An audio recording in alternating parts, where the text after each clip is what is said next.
Hey, ladies, I wanted to talk to you about something before you buy your husband a knife. I was thinking about this a little bit because my wife always struggles to be able to buy me gifts. And I was just going to go through kind of what I think, because most guys are kind of similar, I think, in carrying knives. One, they either do or they don't. And if they do, I think there's a certain mindset on that. So I wanted to kind of go through some things before you buy a husband a knife that may be helpful to you on making a decision. One thing that to keep in mind is, are you buying it for keepsake? Or are you buying it for something for him to use? Because if you're like me, um, if you give me a knife, and my wife gives me a knife, she doesn't buy me a lot of gifts, that would automatically be a keepsake. And I don't care if it was a $12 utility, you know, thing. Now, if you buy your husband gifts all the time and stuff, you know your husband. He may or may not use it. But in buying a knife for a user, there's that's kind of the direction I'm going to go a little bit back and forth here. But when you buy a using knife, one, if he's a keepsake guy, just buy two. And the reason why is because he'll keep one and he'll use one, or at least I would. But before you buy a knife, thing to ask also is, does your husband know how to sharpen a knife? Because a lot of knife guys, that do carry a pocket knife every day, a lot of them don't really know how to sharpen. So that's an option right there. Instead of buying a knife, is buying a sharpening system. And you can get into a decent starting sharpening system that's not too awful hard for around $100. And I'm going to say most everything that I'm going to talk about today, let's put a budget on of about $100. So that's going to really kick those keepsakes out to the side. I got a couple I might show you. But, if you stick to a budget of $100, you aren't going to find, a limited run item or something. But they are out there. But under $100, you can get a lot of knife. A lot of knife. So if your husband doesn't know how to sharpen, a sharpener may be an idea. But if he doesn't know how to sharpen, sometimes knowing or getting what kind of steel makes a difference, because the steels vary in how easy or hard they are to sharpen. Is there anybody close near you that will sharpen it? So because if he doesn't know how to sharpen, and there's nobody that you know who's going to resharpen it for him, what options are there? I mean, that knife's going to go dull, and then it's not useful anymore. So he's going to stop carrying it, look for another knife or something like that. There are some companies out there that will resharpen their blades if you send them back to them. I think Hogue is one. I thought SOG did years ago. I'm not 100% sure. But that's one of the things you can look at when you're looking for a knife, is see if that company offers, sharpening. Sometimes they charge you postage there and back. Sometimes it's $10 or something like that. But they'll put a factory edge right back on it, and away you're going.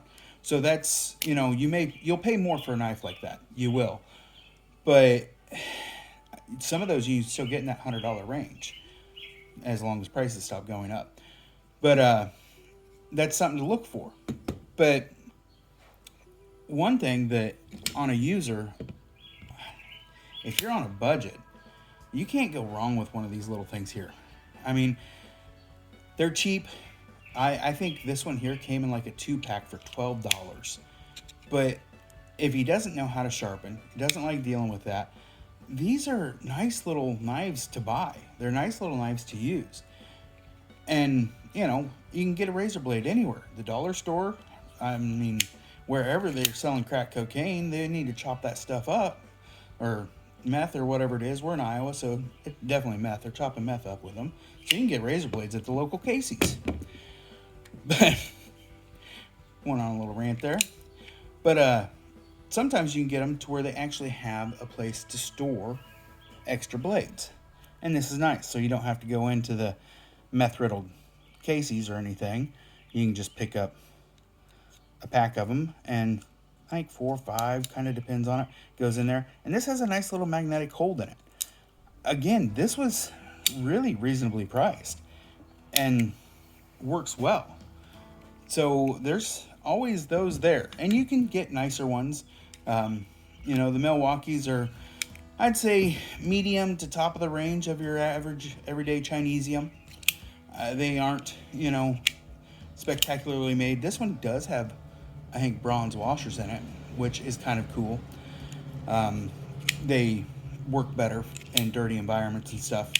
Anyways, so I'd say, yeah, top end of Chinesium is how these feel. You can get little nicer ones. This one here is really neat because you can just kick the razor blade out. Doing that on camera is a little harder. Let me put it back in, push it back out, voila, new blade. So it'll rotate through those. So kind of a neat little concept there on one of those. Again, I think this was like 30-40 bucks, somewhere in there. It's got a cast metal of some kind, so it's got a little bit of heft to it, a little bit of weight, feels well built. So I don't think it'll break as soon as one of these, but because you're going to snap that blade, that's the only thing that's sticking out there, so you never hurt anything on this chunk of metal. So that's an idea as well, and getting the long way around it. What does your husband actually want to carry? I mean, does he want to carry a pocket knife? Is that what he's carrying now, a folding pocket knife? Or is he wanting to carry, a fixed blade of some kind? And you can get these smaller to where they're like little neck knives, or they slip into your pocket really well. So some of those, as far as folder versus fixed blade is another thing to look at as well. Another thing is, what's he doing with this knife? Very seldom do people actually ask.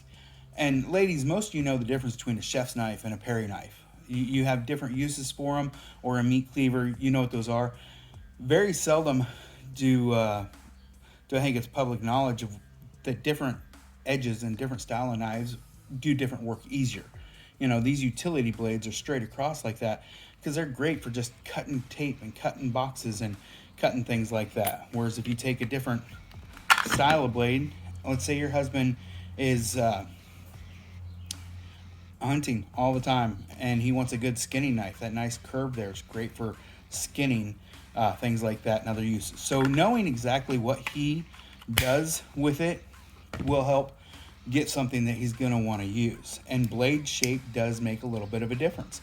So seeing what kind of pocket knife he carries now, it may have a little bit more of a rounded shape, a little bit fatter, or if he's carrying something, a little slimmer and a little pokier at the end, that's probably something that he's using for a particular reason.